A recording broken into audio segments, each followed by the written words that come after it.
Dodge is standing at a crossroad, looking down one path that's all about tradition, gas, noise, and raw power, and then down another that's clean, green, and silent. Dodge is in a tight spot, and they're calling in the big guns. They're hardcore fans, the ones they call the Brotherhood of Muscle. These are mostly those kind of folks who live for the roar of an engine, love showing off with epic burnouts, and basically define what it means to be cool and tough on the road. Now, Dodge is asking them to switch gears and get behind the wheel of electric cars. Dodge's CEO, Tim Kuniskis, revealed the brand's strategy that back in 2022, Dodge made a strategic move by showcasing a nearly complete Dodge Charger EV, not as an untouchable concept, but as a tangible glimpse into an electric future. This wasn't just about unveiling a new model. It was about giving the community time to adjust, to let the idea of an electric future sink in. But as nearly 2 years have passed, but still, Dodge cannot keep its adrenaline-pumping heritage alive because its customers didn't want to pivot from the roar of combustion engines to the whisper of electric power. This is a monumental shift, now threatening the very existence of a brand known for its fearless pursuit of power. So the dilemma is that Dodge's crowd isn't your typical electric car fan. They're all about power,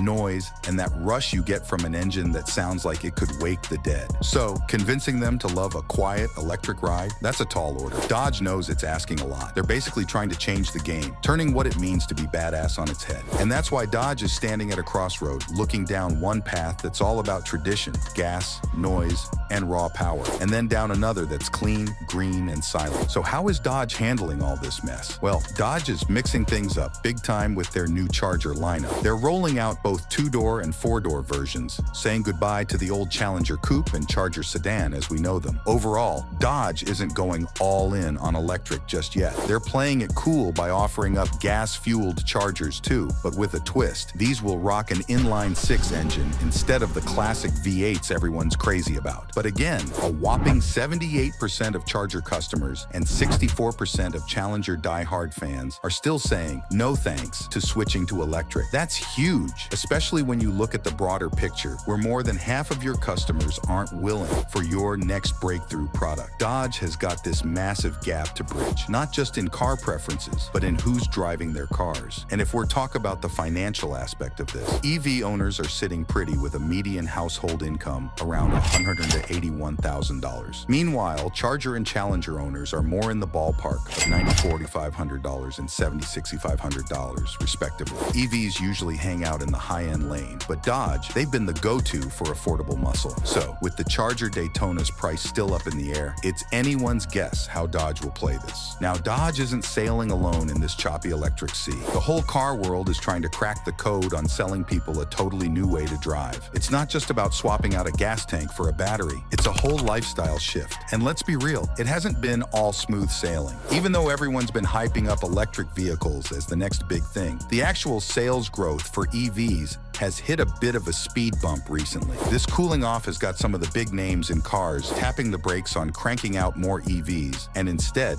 giving hybrids some more love. It's like everyone's excited about jumping into the future, but then they're also kind of pumping the brakes, unsure if everyone's ready to take the leap. So what's Dodge to do? They're in this tricky spot where they've got to convince their own crowd that electric can be just as thrilling as gas, all while navigating an industry that's still figuring out how to make electric the new normal. It's a tall order, especially when the vibe around electric is changing by the minute. But here's the thing, if the whole car world's wrestling with this, Dodge isn't out of the game. They're just facing the same tough questions as everyone else. How do you get people excited about something new when they're comfy with the status quo? How do you sell a lifestyle that's a bit of a leap from what everyone's used to? This isn't just Dodge's puzzle to solve.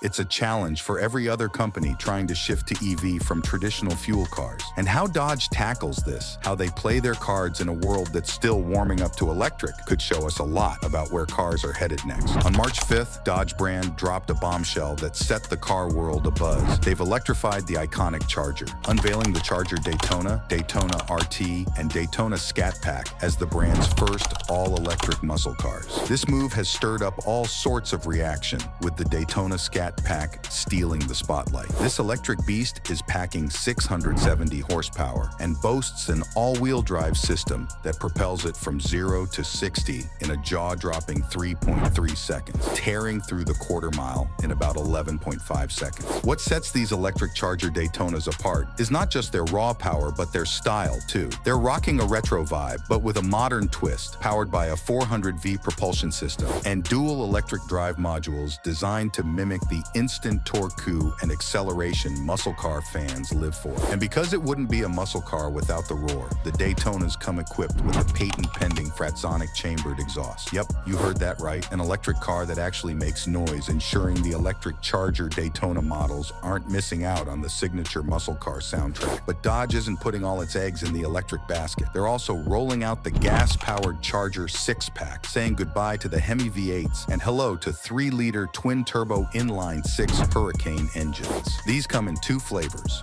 a 420 horsepower version and a beefier 550 horsepower option. This lineup gives muscle car enthusiasts plenty to get excited about, offering a 4-door sedan that doesn't skimp on power, whether you're going gas or electric. Dodge CEO Tim Kuniskis said that the electrified 2024 Dodge Charger Daytona Scat Pack is all about delivering Hellcat red-eye level performance with a groundbreaking fratsonic chambered exhaust. Meanwhile, the Charger 6-pack models aim to offer the Brotherhood of Muscle gas-powered alternatives that outperform the old 5.7 and 6.4-liter Hemi engines in both horsepower and torque. It's a clear signal that Dodge is trying hard to embrace the future while giving a nod to its legendary past. Dodge's message is clear. They're bringing their A-game to the EV market, promising a ride that breaks the mold and keeps the spirit of muscle cars alive, even without the gas. It's a daring move, especially when they're aiming to win over a crowd that's been all about horsepower and the roar of an engine. So overall, Dodge is teetering on the edge, facing a potentially catastrophic shift as it tries to steer its die-hard, gas-loving fan base towards an all-electric future. With the introduction of the Charger Daytona and its electric brethren, Dodge is gambling its legacy on convincing the Brotherhood of Muscle to embrace silence over the roar of V8 engines. But let's face it, asking a group that equates the soul of driving with the growl of an exhaust to switch to the hum of an electric motor, it's like asking a shark to become a vegetarian. Despite the muscle behind the new electric models, Dodge's move feels like a desperate leap rather than a confident stride. A whopping 78% of Charger owners and 64% of Challenger enthusiasts have already voiced a resounding no to going electric, highlighting a chasm too wide for mere innovation to bridge. This isn't just resistance, it's a full-blown identity crisis. Dodge's foray into electric territory, while bold, might just alienate the very essence of what made it iconic. The financial divide only adds insult to injury, with EV owners boasting median household income significantly higher than traditional Charger and Challenger owners. Dodge's electric dream seems disconnected from the reality of its core fan base. The affordability of muscle power that Dodge once proudly offered is now under threat, with the pricing of the Charger Daytona still up in the air, casting further doubt on the brand's future. As Dodge navigates these turbulent waters, the broader industry's hesitation and the recent slowdown in EV sales growth serve as ominous signs. The push towards electric might be the zeitgeist, but it's proving to be a bumpy ride, with even giants in the industry pumping the brakes on EV production. In the end, Dodge's venture into electric may not signal a bold new dawn, but a twilight struggle for relevance. By potentially alienating its loyal followers, Dodge risks not just a decline, but a free fall from grace, possibly marking the end of an era where muscle meant more than just horsepower. Now, if you love to hear about more such huge news, then we've got plenty more, so don't miss out.